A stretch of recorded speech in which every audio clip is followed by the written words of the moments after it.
Assalamu alaikum muhtaram televizor ko'ruvchilar. Ko'rayotganinglar Erkin Osiyo radiosi to'g'ri televiziyasining haftalik xabarlar programmasi. Mazkur programmamizda mush bir hafta jarayonida radiomizda berilgan bir qism muhim xabarlarni eslatib o'tmoqchimiz. Men Erkin. Men Gulchehra.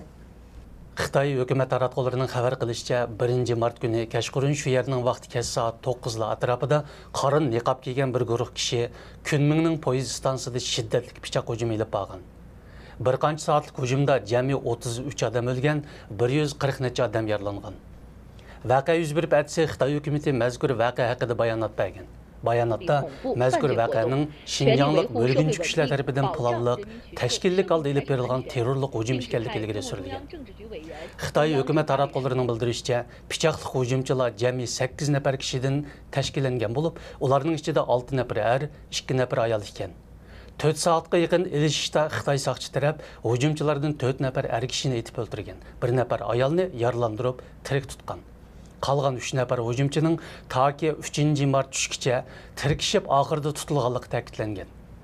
3-mart kuni yana Xitoy tashqi ishlar ministrligining bayonotchisi Chingang muxbirlarga bayonot berib, Kunmingdagi voqea yuz bergan naq maydonda bir qancha Sharq Turkiston bayrog'ining bayqalganligini tilga olgan.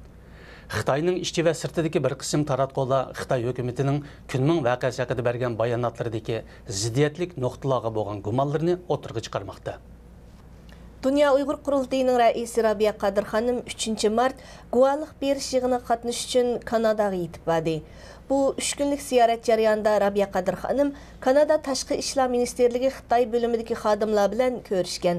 Kanada parlamentida navbatda Uyg'ur xalqi duch kelayotgan siyosiy, iqtisodiy va ijtimoiy masalalar, izdiraksiz g'oyib bo'lganlar masalasi, Xitoyning Uyg'ur elida yurgizayotgan assimilyatsiya siyosati haqida guvohlik bergan. Rabiya Qadir xonim oxirida Ottavadagi Carleton universitetida nutq so'zlagan.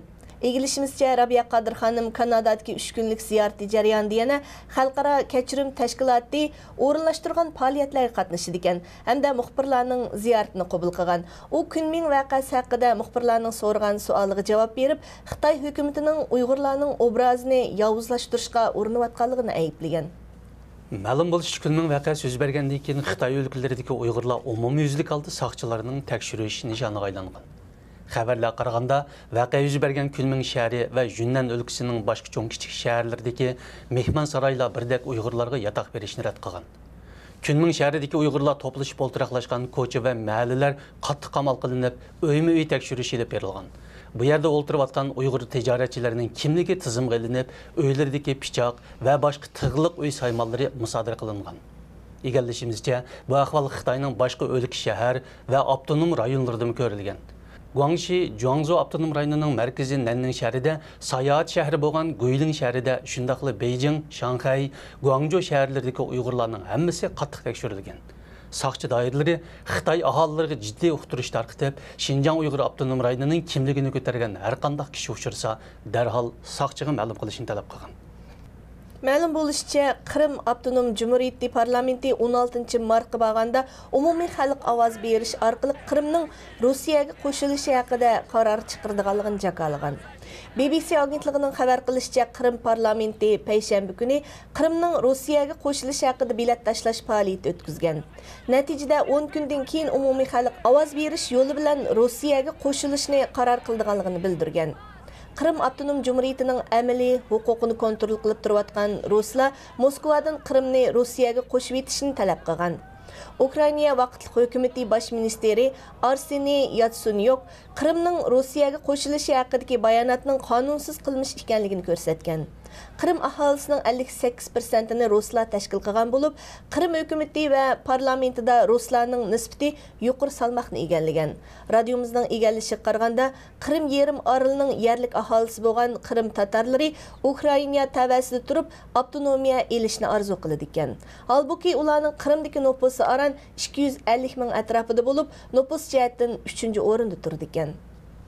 Uyg'ur Avtonom Rayonlik Partikom sekretari Jang Chunshan Beijingdagi xalq qurultayida doklad berganda terrorlik va zo'ravonlik harakatlarga davomli zarba berilganligini ta'kidlagan. Jang Chunshan so'zida Uyg'ur elining vaziyatini tövandagi so'zlar bilan sharhlagan. Xinjiang terrorlik zarba berishning oldingi liniyasi, asosliq jang maydoni. U hozir zo'ravon terror harakatlari jonlanayotgan, bo'lginchilikka qarshi urush, keskinlashayotgan bir paytda turmoqda.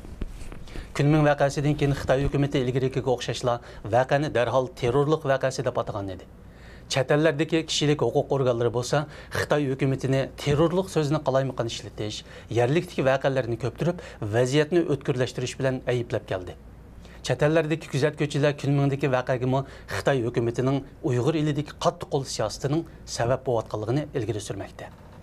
Payshanba kuni Uyg'ur Abdunum rayonining raisi Nurbekri muxbirlarning Ilham To'xta haqidagi savoliga javob berganda, Ilham To'xtaning jinoyati haqidagi faktlar aniq, dalillarni rad qilib bo'lmaydi degan iboralarni ishlatgan. U so'zda yana eskartib, Jungo bir qonun davlati. Biz Ilham To'xtaning qo'lga ilinib tekshirilayotgan mazgildagi qonuniy huquqlarga hurmat qilamiz degan. Halbuki Ilham To'xtaning advokati Li Fangping Urumchiga berib, Ilham To'xta bilan ko'rishamay qaytib kelganligi ma'lum. Li Fangping çarşamba kuni Beijingga qaytib kelgandan keyin muxbirlarga so'z qilib, sud doiralarining Ilham To'xtani o'z bilan ko'rishtirmay turib sud etish mumkinchiligidan qattiq andish qilayotganligini aytgan. Fransiya agentligining xabar qilishicha, Beijingdagi xalq qurultayida Zhang Chunshan va Nurbekri qatorliq vakillar 2 soat so'z qilgan, ammo yaqinqi voqealar haqida eg'iz ochmagan. Muxbirning bu vaqtdagi savollarga javob berishdan o'zini qochirgan. Nurbekri Kunming vaqasi haqidagi savollarga faqat terrorlik hech qanday millat va dinga vakillik qilolmaydi. Terrorlik Uyg'ur elidagi va shundaqla Jungodagi hamma millatning o'rtaq dushmani deb javob bergan.